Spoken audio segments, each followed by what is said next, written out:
Ce point de presse a été convoqué pour pouvoir échanger avec la population de la commune de Mermoz-Sacré-Cœur en particulier, j'insiste en particulier, mais en général avec les populations du département de Dakar, sur ce que nous considérons comme étant une agression totalement injustifiée contre le peuple de Dakar. Et raison pour laquelle, dans un premier temps, nous avons choisi de tirer sur la sonnette d'alarme. Et bien sûr, en espérant que nous saurons nous organiser, nous donner la main pour pouvoir faire face à cette agression qui est partisane, qui est clanique, qui est politicienne et qui est totalement injustifiée. Je voudrais, à l'entame de mon propos, rappeler que je fus député à l'Assemblée nationale du Sénégal lors du passage à l'Assemblée de la loi sur l'acte 3 de la décentralisation. Et je voudrais rappeler que je fais partie de ces députés qui ont soutenu l'acte 3 de la décentralisation, aussi bien en travaux de commission parlementaire qu'en plénière à l'Assemblée nationale. Et je rappelle aussi que cet acte 3 nous a permis, surtout lors de ce deuxième mandat, 2014 jusqu'à, je pense, 2022, je pense qu'au niveau de la commune de Mermoz-Sacré-Cœur, je ne pourrais pas parler pour toutes les 19 communes de Dakar, mais au niveau de la commune de Mermoz-Sacré-Cœur, je pense que les habitants de cette commune ont vu tous les efforts qui ont été consentis par le conseil municipal de Mermoz-Sacré-Cœur, suite bien sûr donc à ces recettes supplémentaires qui sont venues se greffer à notre budget qui tournait autour de 300 millions entre 2009 et 2014. Et je rappelle que de 2014 à nos jours, nous avons toujours voté des budgets qui sont au-dessus de 2 milliards, 2 milliards et demi. Et cela grâce aux recettes consenties par l'acte 3 de la décentralisation. Et je rappelle aujourd'hui que ces recettes nous ont permis, au-delà des 9 compétences transférées, ces recettes nous ont permis de changer, entre autres, le visage de la commune de Mermoz-Sacré-Cœur. Mais en général, dans Dakar, partout, vous voyez que les autres maires des communes ont consenti énormément d'efforts, bien sûr, suite à ces recettes supplémentaires venues de l'acte 3 de la décentralisation. Et la raison pour laquelle j'ai convié aujourd'hui la presse à cette rencontre, c'est parce qu'à notre insu, je rappelle que l'acte 3 de la décentralisation, c'est la loi numéro 2013-10 du 28 décembre 2013 portant Code général des collectivités locales, qui transfère entre autres impôts, qui transfère certes la publicité, mais qui transfère surtout la taxe sur les ordures ménagères et sur le foncier bâti. Et il semble que le régime en place ait pris une autre loi qui devait compléter et modifier cette loi 2013-10 du 28 décembre 2013 portant Code général des collectivités locales. Ils ont pris une autre loi en 2019 et cette loi est la loi numéro 2019-12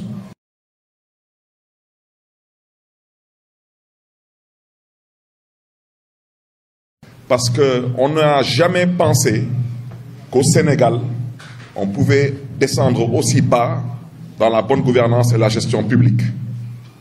Parce que quand on a parlé de l'acte 3 de la décentralisation, tous les Sénégalais, en particulier les Dakarois, ont dit qu'on voulait combattre l'ancien maire de Dakar, M. Khalifa Ababacar Sall, en retirant à la ville de Dakar des taxes et en les renvoyant dans les communes.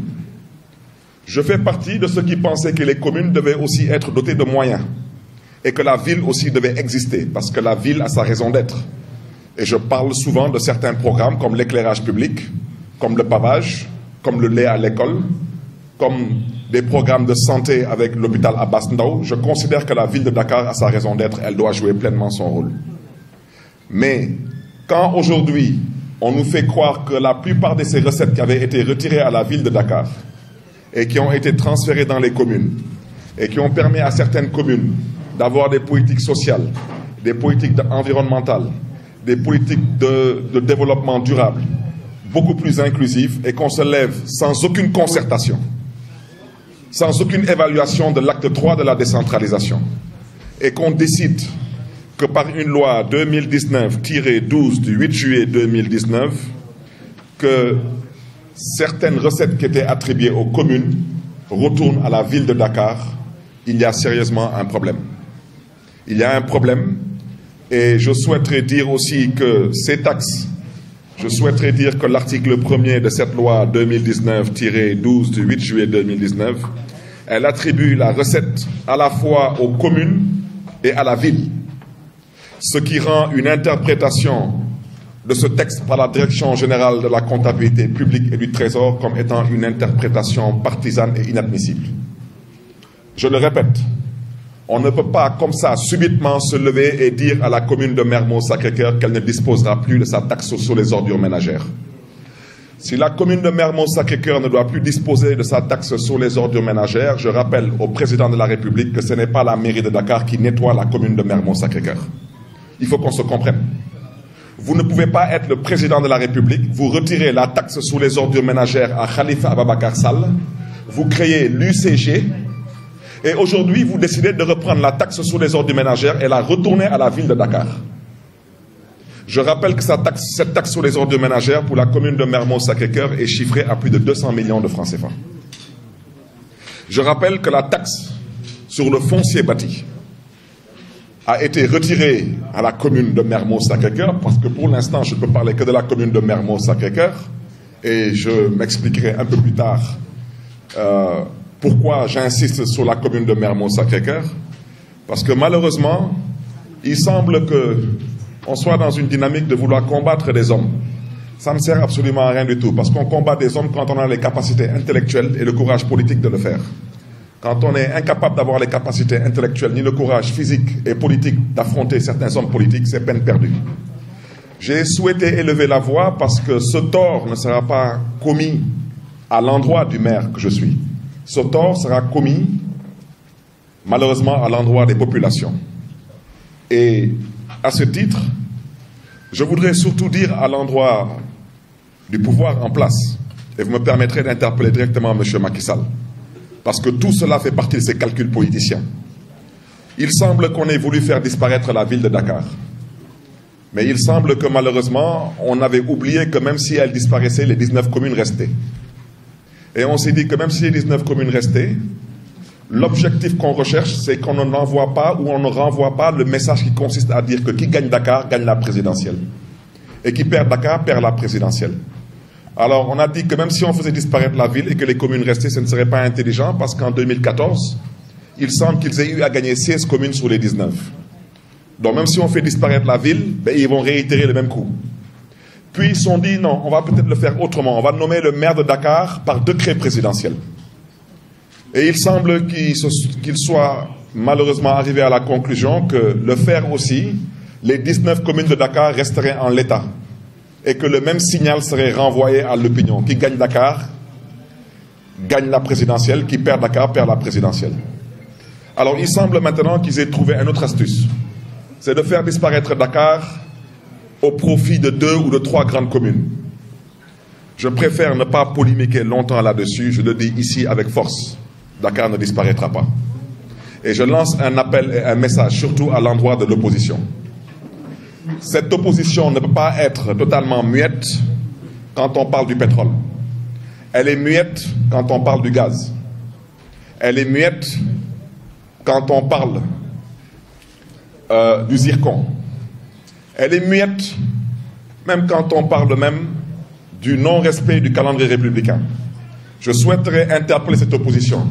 Je rappelle que tous les leaders de cette opposition, sans aucune exception, se réveillent tous à Dakar.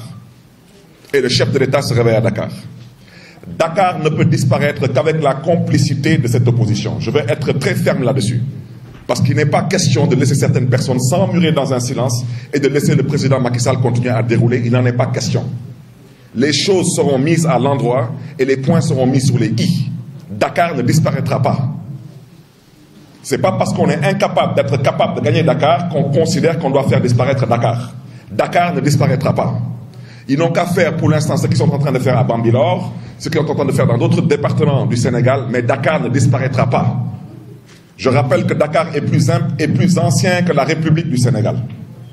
Je rappelle qu'on vote à Dakar depuis 1872. Je rappelle que Dakar a presque un siècle de plus que l'État du Sénégal.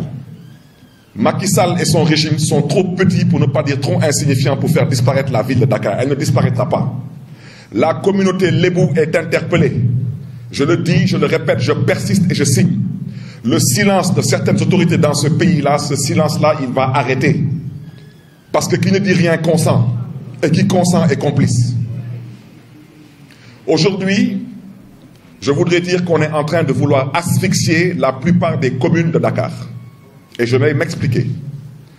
On ne peut pas justifier aujourd'hui qu'une commune comme Mermoz Sacré-Cœur, et je prends à témoin le maire Madiop Diop de Grand Yoff ici présent, vous pourrez l'interpeller après.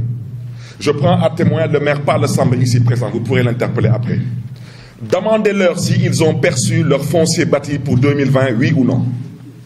Demandez-leur s'ils ont perçu leur taxe sur les ordures ménagères pour 2020, oui ou non. Il n'y a aucun maire qui vote un budget. Les maires votent des projets de budget. Ça veut dire que nous votons des projets de budget que nous envoyons aux représentants de l'État qui s'appelle monsieur le sous-préfet. Et ce monsieur-là regarde est-ce que ce que nous avons fait, c'est conforme avec la loi, oui ou non. Une fois que ce sous-préfet approuve le projet de budget, ce projet de budget devient un budget. Comment est-ce que l'État du Sénégal, à travers son sous-préfet, a pu approuver le budget de la commune de Mermoz Sacré-Cœur pour 2020?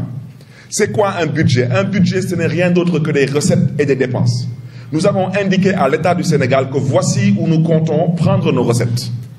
Et nous avons bien indiqué à l'État du Sénégal qu'il y avait la taxe sur les ordures ménagères. On a aussi informé l'État du Sénégal que parmi ces recettes, il y a aussi le foncier bâti. Ils ont approuvé nos projets de budget. Et ces projets de budget sont devenus des budgets. Ils l'ont approuvé en 2020. Ils l'ont aussi approuvé en 2021. Vous allez regarder ce tableau-là. Aujourd'hui, vous avez le foncier bâti sur les résidences principales. Vous avez la taxe sur les ordures ménagères. Vous avez le foncier non bâti. Vous voyez tout ce que vous venez de voir là, ce sont des taxes qui ont été conférées aux communes d'arrondissement de l'époque, qui sont des communes de plein exercice, de par une loi. Non un décret et non un arrêté. Cette loi s'appelle le Code général des collectivités locales et c'est l'acte 3 de la décentralisation. Cette loi a été votée en 2013 et c'est la loi 2013-10 du 28 décembre 2013 portant Code général des collectivités locales. Comment le régime de Macky Sall a décidé qu'en 2019, il a voté la loi numéro 2019-12 du 8 juillet 2019 et qui décide que toutes ces taxes retournent à la ville de Dakar. Il faut bien qu'on nous dise à quoi a servi l'acte 3 de la décentralisation. Il faut qu'on nous l'explique. On cherche à asphyxier les communes. Pour 2020, l'État du Sénégal doit à la commune de Mermoz Sacré-Cœur le total de, s'il vous plaît là, le diapo. Le diapo, arrêtez de dormir là-bas, s'il vous plaît.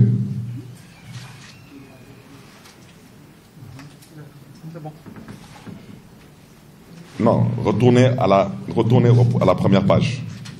Pape, s'il te plaît, laisse-le faire son travail. Retourne à la première page. Descends en bas, total. Total. Vous voyez, le cumul des taxes que l'État du Sénégal doit à la commune de Mermoz Sacré-Cœur, c'est 687 152 800 francs. Parce qu'on cherche à asphyxier Barthélémy Diaz. Une fois de plus, cette commune n'appartient pas à Barthélémy Diaz. Ce n'est pas parce que nous sommes en train de prouver ce que nous sommes capables de faire avec l'acte 3 de la décentralisation qu'on veuille nous priver de ces recettes. Et ces recettes, vous verrez que la même chose se passe dans presque toutes les autres communes de Dakar, sans aucune concertation, sans aucune démarche inclusive, sans aucun échange. Et tout le monde a envoyé des projets de budget à qui de droit, donc aux représentants de l'État, pour indiquer que voici où nous comptons avoir des recettes.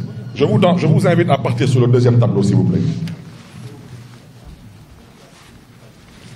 Vous allez voir que ces recettes ont été recouvrées en 2018. S'il vous plaît, montez un peu le diapo. Descendez un peu.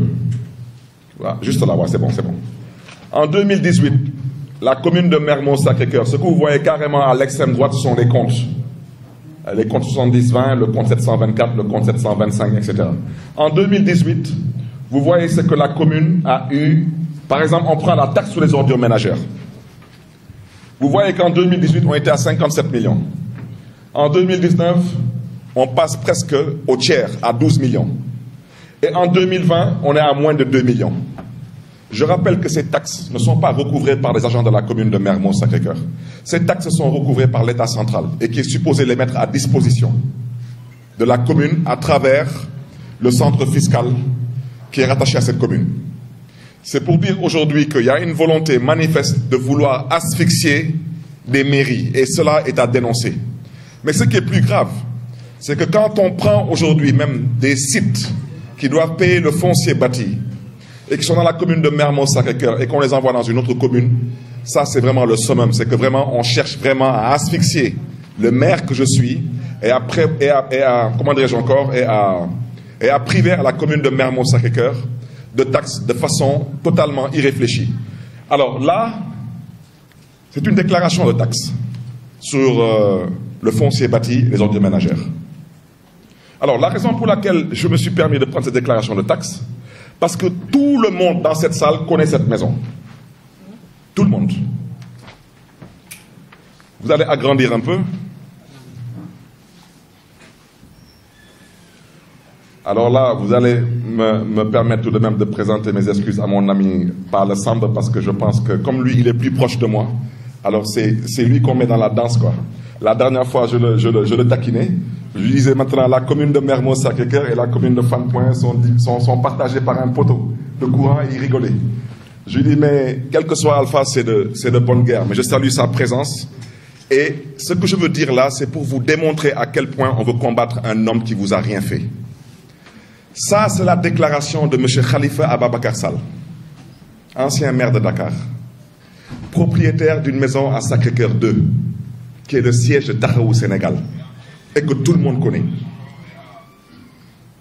Vous allez regarder en haut, on a encerclé en bleu. L'adresse, c'est Sacré-Cœur 2. Je pense que tout le monde voit Sacré-Cœur 2. Et bon, si vous voyez carrément en haut, à gauche, vous voyez Khalifa Ababacar Sall.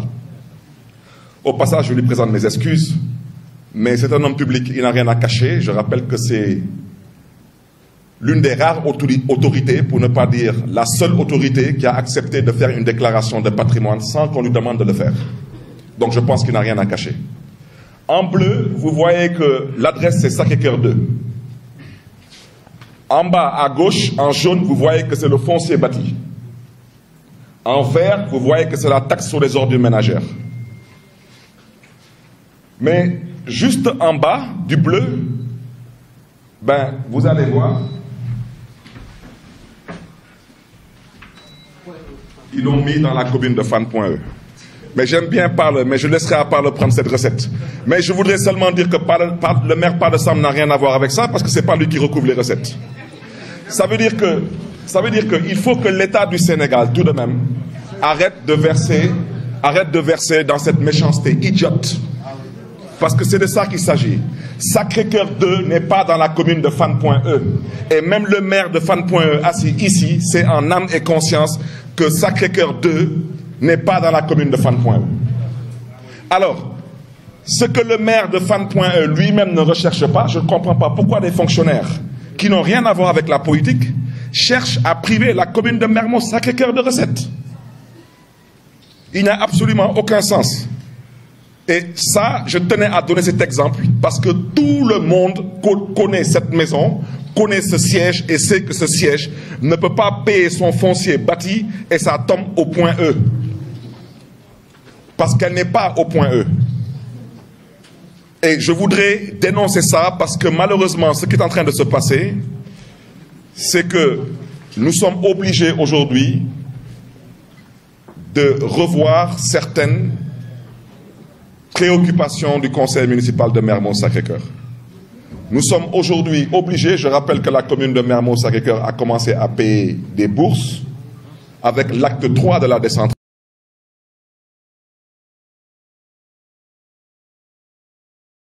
2013 et aujourd'hui, la commune de Mermoz-Sacré-Cœur a fait énormément d'efforts parce que nous sommes des socialistes, nous croyons en l'humain, nous investissons sur l'humain. Vous verrez vous-même que entre l'année scolaire 2017-2018, nous avons dépensé 80 millions en termes de bourses. Vous pouvez remonter s'il vous plaît là. Entre 2018 et 2019, nous avons payé 99 millions de bourses. Entre 2019 et 2020, nous avons payé 134 millions de bourses. Entre 2020 et 2021, nous avons payé presque 160 millions de bourses. Et toute publicité mise à part, vous pouvez interpeller toutes les écoles de Dakar. Interpeller IAM, Subdeco, ISM, comme disent les Wolof Koulimdjoum. Il n'y a aucun élève, aucun étudiant dans la commune de Mermoz-Sacré-Cœur qui est bachelier et qui souhaiterait faire des études universitaires et que la commune de Mermoz-Sacré-Cœur ne soit pas disponible pour vous accompagner. Mais je suis au regret de dire que, à l'impossible, nul n'est tenu, parce que ce combat n'est pas le mien, c'est le combat du peuple de Dakar. Je souhaiterais dire que nous allons faire des efforts pour que tous les étudiants qui sont particulièrement orphelins de père et de mère, orphelins d'un parent, ou bien qui ont eu une bourse de la commune de Mermoz-Sacré-Cœur avec un bac adossé à une mention, la commune de Mermoz-Sacré-Cœur fera des efforts pour honorer ses engagements auprès de ces écoles. Mais je tiens à dire que la commune de Mermoz-Sacré-Cœur ne pourra plus distribuer de bourses universitaires, parce que si on vit dans un régime dans lequel on cherche à asphyxier des hommes politiques, voici les résultats malheureusement. Donne-moi un mouchoir, s'il te plaît.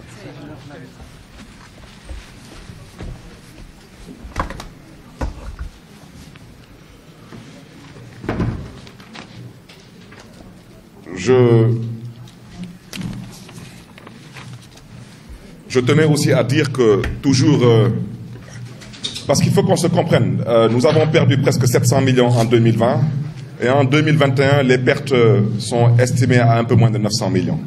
Donc si on fait le calcul, en l'espace de 2 ans, on prive à la commune de Mermoz-Sacré-Cœur de presque 1,5 milliard de recettes. Et il faut qu'on se comprenne, les bourses ne pourront plus être honorées. Je rappelle que nous avons décidé de maintenir la réhabilitation des routes de Mermoz, la première porte et la deuxième porte. Nous avons décidé aussi de maintenir la construction des postes de santé de Karak, Barap et Amitié. Nous avons aussi décidé de démarrer le poste de santé de Sacré-Cœur 3. Les travaux démarreront ce jeudi. Et nous avons aussi donc décidé de terminer l'aménagement du canal à ciel ouvert qui longe la devanture du collège Sacré-Cœur et l'aménagement de la case de Mermoz. Et je voudrais dire que ce que je dis, je le dis certes au nom de la commune de Mermoz-Sacré-Cœur, mais je vous invite à aller regarder ce qui se passe dans la commune de Grand Yoff, ce qui se passe à Dieuppeul-Derklé, ce qui se passe à Fann.E, ce qui se passe un peu partout. Il faudrait bien qu'on nous explique l'acte 3 de la décentralisation. A-t-il été voté pour rendre nos territoires des territoires fiables, viables, rentables et durables, ou est-ce qu'on a voté l'acte 3 de la décentralisation pour combattre Khalifa Sall? Et est-ce qu'aujourd'hui, retourner ces recettes à la ville de Dakar, ça signifie quoi? Il faut qu'on nous l'explique. Parce qu'on ne peut pas aujourd'hui prendre des décisions de cette nature. Elles sont aussi légères et elles pensent qu'elles peuvent passer comme lettres à la poste sans aucune réaction de notre part. Je peux accepter une opposition et je rappelle que le président Macky Sall n'est pas le premier président auquel je me suis opposé. Je me suis opposé à M.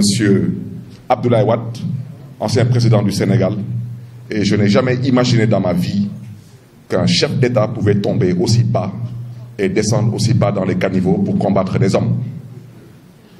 Et Dakar, il faut qu'on se comprenne. Il y a énormément de bruit. Je le répète, Dakar est notre base politique. Et je le répète avec force. Nous sommes candidats à la mairie de Dakar et c'est notre droit le plus légitime. Et si on pense que c'est à travers des actes de cette nature qu'on va nous affaiblir, c'est peine perdue. Il semble que la Cour des comptes soit arrivée à la commune de Mermoz-Sacré-Cœur. Je leur souhaite la bienvenue. Il semble qu'il soit arrivé 12 ans après ma prise de fonction. Mais comme c'est à la veille des élections, je souhaite à la Cour des comptes la bienvenue dans la commune de Mermoz-Sacré-Cœur. Mais je le dis tout de suite, personne ne m'empêchera d'être candidat à la mairie de Dakar. Personne. Inch'Allah, personne. Personne. Il semble qu'à la veille de l'élection présidentielle, vous avez envoyé une inspection à la mairie de Dakar. La suite, on la connaît. Je vous dis, bienvenue à la commune de Mermoz-Sacré-Cœur, je serai candidat à la mairie de Dakar. Ça, vous pouvez nous faire confiance parce que cette façon de faire de la politique, il y en a marre et ça va arrêter. Faites votre travail comme vous devez le faire, mais je vous dis, il n'y aura pas de deuxième vague. Il y aura un point de non-retour. Parce que les gens en ont marre de cette façon de faire de la politique. L'inspection de la Cour des comptes est la bienvenue. Je vous souhaite de faire votre travail dans les plus brefs délais et de rendre vos conclusions. À ce pouvoir politique, votre intimidation ne passera pas. J'ai même oublié, il semble que mon dossier ait été appelé à la cour d'appel la semaine dernière. Mais bon, je n'ai pas été informé. Que ce soit le tribunal, que ce soit la Cour des comptes, faites ce que vous voulez, par la grâce de Dieu, je serai candidat à la mairie de Dakar.